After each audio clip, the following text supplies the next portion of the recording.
Shalom saudara yang dikasih dalam Tuhan. Sukacita bagi saya dapat kembali menyapa setiap umat Tuhan dimanapun Bapak Ibu Saudara berada melalui program Bible and Coffee. Saudara, program ini ada untuk menjadi penuntun, untuk mengarahkan hidup kita dan untuk menguatkan iman kita, karena di dalamnya ada perenungan firman Tuhan yang membuat kita bertumbuh dalam pengenalan akan Tuhan. Sama seperti Tuhan Yesus katakan, kamu memang sudah bersih oleh karena firman yang kusampaikan, kukatakan kepadamu. Jadi ketika kita merenungkan firman Tuhan, maka kita selalu dibersihkan, ya saudara dikasih dalam Tuhan, sehingga akhirnya kita terus semakin hari semakin didewasakan, semakin hari semakin bertumbuh. Saudara dikasih dalam Tuhan, kita akan sama-sama merenungkan firman Tuhan. Dimanapun Bapak Ibu Saudara berada, mari sama-sama kita berdoa. Bapak, terima kasih buat hari yang dahsyat, hari yang luar biasa, hari di mana kami melihat perkenanan, pertolongan, dan campur tangan Tuhan dalam kehidupan setiap kami. Saat yang indah ini juga kami kembali akan mendengarkan sebagian daripada firman-Mu. Roh Kudus, urapi kami dengan roh hikmat dan wahyu, sehingga kami mengerti akan kebenaran yang memerdekakan kami. Bersabdalah atas kami, di dalam nama Tuhan Yesus Kristus kami berdoa. Haleluya. Amin, amin, puji Tuhan. Saudara dikasih dalam Tuhan, ketika Abram mendapatkan mandat dari Tuhan untuk keluar dari negeri di tempat di mana dia dibesarkan, maka Alkitab mencatat Abram taat, ya. Di dalam Kejadian 12 ayat yang keempat, firman Tuhan bilang begini, lalu pergilah Abram seperti yang difirmankan Tuhan kepadanya. Jadi Abram melakukan seperti apa yang difirmankan. Jadi ketika dia mendapatkan firman bahwa dia harus keluar, dia harus pergi karena Tuhan mau pakai hidupnya untuk menjadi berkat bagi bangsa-bangsa, maka Abram melakukan apa yang difirmankan Tuhan. Dan Lot pun ikut bersama-sama dengan dia.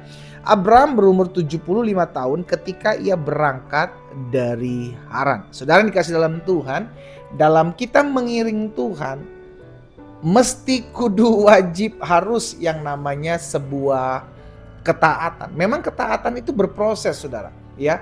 Berproses. Semakin kita mengenal Tuhan, semakin kita mengasihi Tuhan, semakin kita mendalami firman Tuhan, maka keinginan, kemauan, bahkan kesanggupan untuk taat akan semakin kuat.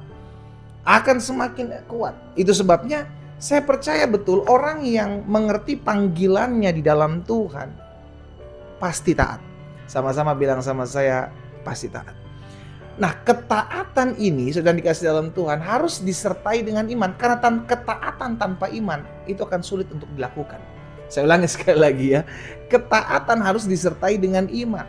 Karena ketaatan tanpa disertai oleh iman akan sulit untuk dilakukan. Sulit, saudara. Kenapa Abraham taat? Karena Abraham beriman. Karena Abraham percaya kepada Allah. Kenapa kita berani melakukan sesuatu? Sangkal diri, pikul salib, bayar harga. Karena kita tahu ada sesuatu yang akan Tuhan berikan di balik ketaatan kita. Amin. Tapi kan itu belum kita lihat. Nah ini dia. Ini dia. Itulah diperlukan iman. Jadi ketaatan harus disertai dengan iman. Nah, dari mana timbul iman? Iman timbul dari pendengaran dan pendengaran terhadap firman Kristus. Jadi saudara dikasih dalam Tuhan, saya percaya betul orang yang semakin tertanam dalam firman, orang itu akan semakin berani untuk taat. Ya, semakin dia tertanam dalam firman, maka dia akan semakin berani untuk taat, sekalipun dia belum melihat dampak dari ketaatannya. Sekalipun dia belum melihat sesuatu yang dia lakukan karena ketaatannya. Tapi dia berani lakukan karena dia beriman. Abram taat walaupun dia nggak tahu tujuan pasti. Ya, sama seperti kita hidup di dalam iman kepada Tuhan Yesus, saudara. Kita berani melakukan sesuatu, kita berani mengampuni sekalipun untuk ukuran daging kita itu merugikan kita. Kita berani mengasihi orang yang membenci kita sekalipun untuk keegoan kita itu merugikan ego kita. Betul? Tapi kita berani taat. Kenapa? Karena iman. Karena apa, saudara? Iman. Jadi iman memampukan saudara dan saya untuk taat.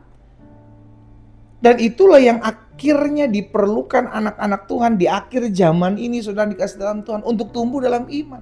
Karena berarti kalau orang yang hidupnya ngaku dekat dengan Tuhan, intim dengan Tuhan, kenal Tuhan Yesus, tetapi tidak berani untuk taat, tidak mau untuk taat, maka sejatinya dipertanyakan, apakah engkau benar beriman kepada Tuhan Yesus atau tidak? Sampai di sini ngerti ya saudara ya?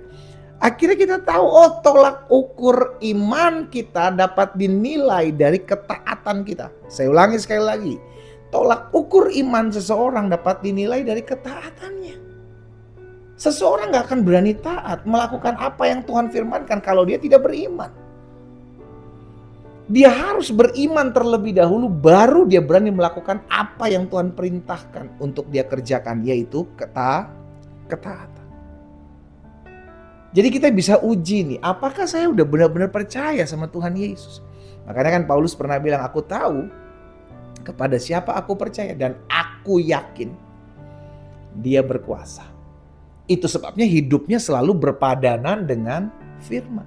Nah, hidup yang berpadanan dengan firman adalah hidup yang mau melakukan apa yang Tuhan perintahkan. Sekalipun itu gak gampang. Iya dong, mengampuni orang yang menyakiti kita, mengkhianati kita, mengecewakan kita, merugikan kita. Apakah mudah saudara? Tentu tidak pendeta. Iya kan? Tentu tidak. Tapi kenapa ada banyak orang mau taat? Sekalipun itu menurut dia merugikan hidup dia, merugikan ekonomi dia, merugikan ego dia, merugikan kedagingan dia. Kenapa dia berani taat? Jawabannya cuma satu. Karena saya mau melakukan perintah Tuhan. Kenapa dia mau melakukan perintah Tuhan? Karena saya beriman, saya percaya bahwa di balik semuanya itu ada sesuatu yang akan Tuhan buat. Sekalipun sampai hari ini saya belum mengerti kenapa Tuhan izinkan hal ini menimpa hidup saya. Amin saudara. Saya ajak yuk setiap kita anak-anak Tuhan. Tolak ukur setiap kita, apakah engkau benar-benar sudah beriman kepada Tuhan Yesus atau belum? Atau engkau masih setengah-setengah beriman kepada Tuhan Yesus atau setengah lagi beriman kepada egomu? Itu terlihat dari buah ketaatanmu.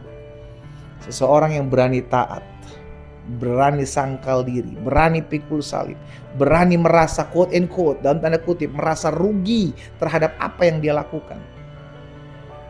Itu adalah bentuk sebuah ketaatan ketika dia mau melakukan apa yang diperintahkan, difirmankan. Sama seperti Abraham.